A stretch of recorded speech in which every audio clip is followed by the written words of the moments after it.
श्री शिव महापुराण पंचमी उमा संहिता अथ पंचदशोऽध्यायः। ब्रह्मांड दान की महिमा के प्रसंग में पाताल लोक का निरूपण। व्यास जी बोले, हे सनत कुमार जी, जिस एक ही दान के करने से सभी दानों का फल मिल जाता है, मनुष्यों के हित के लिए उस दान को आप मुझसे कहें। सनत कुमार बोले, समय पर जिस एक ही दान के करने से मनुष्य सभी दानों का फल प्राप्त कर लेता है, उसे मैं आपसे कहता हूँ, आप सुनिए। सभी दानों में ब्रह्मांड का दान निश्चय ही श्रेष्ठ है। मुक्ति की कामना करने वाले मनुष्यों को संसार से पार होने के लिए यह दान अवश्य करना चाहिए। मनुष्य सभी दानों को करने से जिस फल को प्राप्त करता है, उतना ही फल ब्रह्मांड के दान से प्राप्त करता है और वह सातों लोकों का स्वामी भी हो जाता है।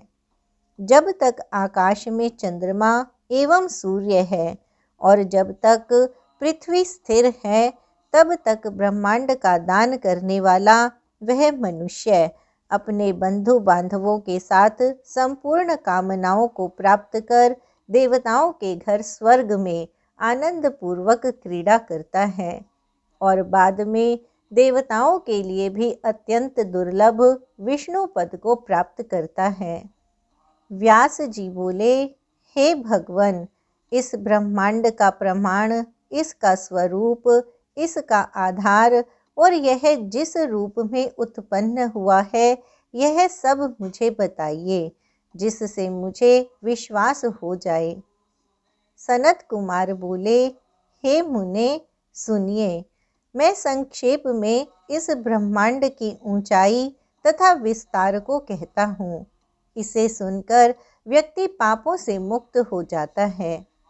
इसके कारणभूत अव्यक्त, व्यक्त तथा निर्विकार जो शिव हैं, दो भागों में प्रकृति तथा पुरुष के रूप में विभक्त हुए उन्हीं काल स्वरूप से ब्रह्मा जी उत्पन्न होते हैं। तब ब्रह्मा जी 14 भुवन वाले ब्रह्मांड की रचना करते हैं। हे तात, मैं क्रम से संक्षेप में उसे कहता हूँ, आप सावधान होकर सुनिए। जल के मध्य में स्थित ब्रह्मांड के नीचे 7 पाताल हैं और ऊपर स्वर्ग आदि 7 भुवन हैं। उनकी ऊंचाई क्रमशः एक की अपेक्षा दुगनी है। संपूर्ण ब्रह्मांड के आधार शेषनाग हैं। उन्हीं को विष्णु कहा गया है। ब्रह्मा की आज्ञा के अनुसार वे इस संपूर्ण जगत को धारण करते हैं। शेषनाग के इन गुणों का वर्णन करने में देवता तथा दानव भी समर्थ नहीं हैं। उन्हें अनंत भी कहा जाता है। सिद्ध, देवता तथा ऋषिगण उनकी पूजा करते हैं। 1000 फणों से युक्त वे शेषनाग अपने 1000 फणों की मणियों से संपूर्ण दिशाओं को प्रकाशित करते रहते हैं।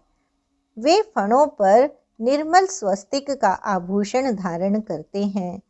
वे मद से घूमते हुए नेत्रों वाले तथा अग्नि से युक्त श्वेत पर्वत के समान हैं। वे माला, मुकुट तथा सर्वदा ही एक कुंडल को धारण कर शोभायमान हैं। वे आकाश गंगा के प्रवाह से युक्त श्वेत वर्ण के पहाड़ के समान सुशोभित होते हैं। मद से परिव्याप्त वे नील वस्त्र को धारण कर दूसरे कैलाश पर्वत की भांति शोभित होते हैं। वे अपने आयुध हल में हाथ का अग्रभाग लगाए रहते हैं तथा उत्तम मूसल धारण किए रहते हैं। स्वर्ण के समान वर्ण वाली नाग कन्याएं आदरपूर्वक उनकी पूजा करती हैं। वे संकर्षण नाम के रुद्र विषाग्नि की ज्वालाओं से अत्यंत देदीप्यमान हैं।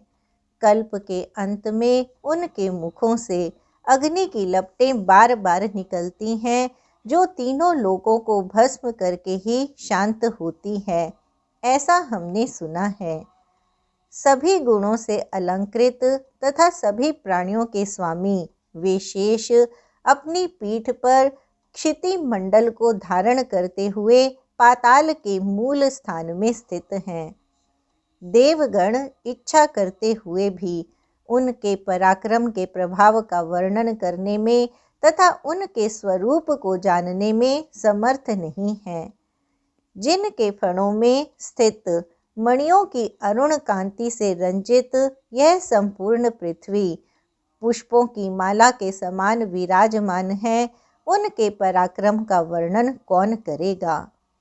जब मद से घूर्णित नेत्र वाले शेष नाग जी जम्भाई लेते हैं, तब पर्वत, समुद्र तथा वनों सहित यह पृथ्वी डगमगा जाती है।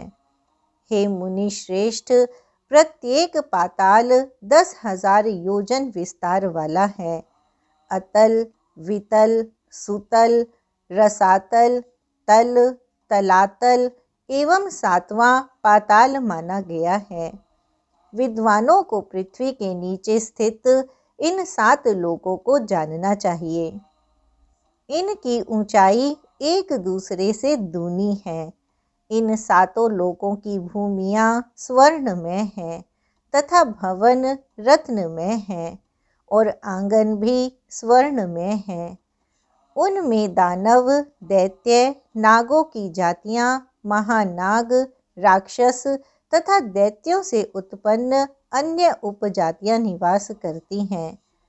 उन पाताल आदि लोकों से लौटकर स्वर्ग आए हुए नारद जी ने स्वर्ग की सभा में ऐसा कहा था कि ये पाताल स्वर्ग से भी अधिक रमणीय है। जहाँ विविध प्रकार के आभूषणों में विभूषित करने वाली स्वच्छ एवं कांतिमय मणियाँ लगी हैं, उस पाताल के समान कौन लोक है। दैत्य कन्याएं एवं दानव कन्याएं जिस पाताल लोक में इधर उधर शोभायमान हो रही हैं, उस लोक में निवास के लिए किस मुक्त पुरुष की अभिरुचि नहीं होगी। यहाँ दिन में सूर्य की तथा रात में चंद्रमा की किरणें नहीं होती हैं और यहाँ शीत तथा आतप भी नहीं रहता है। यहाँ केवल मणियों के तेज विद्यमान हैं। हे मुनि श्रेष्ठ, यहाँ आनंद मग्न लोग भक्ष्य भोज्य अन्नपान आदि ग्रहण करते हैं। यहाँ बीते हुए समय का ज्ञान भी नहीं रहता है। हे द्विज, यहाँ नर कोकिलों का शब्द सुनाई देता है। कमल तथा कमलों की खान नदियाँ, रमणीक सरोवर, मनोहर वस्त्र, अतिशय मनोरम अलंकार तथा अनुलेपन, वीणा, वेणु, मृदंगों की ध्वनियाँ, गीत तथा नानाविध सुख हैं, जिनका भोग दैत्य, दानव, सिद्ध, मानव एवं नागगण करते हैं। उस पाताल का आनंद बहुत बड़ी तपस्या से प्राप्त किया जाता है। इति श्री शिव महापुराणे पंचम्याम उमा संहितायाम ब्रह्मांड कथने पाताल लोक वर्णनम नाम 15ोऽध्यायः। इस प्रकार श्री शिव महापुराण के अंतर्गत 5वीं उमा संहिता में ब्रह्मांड कथन में पाताल लोक वर्णन नामक 15वां अध्याय पूर्ण हुआ।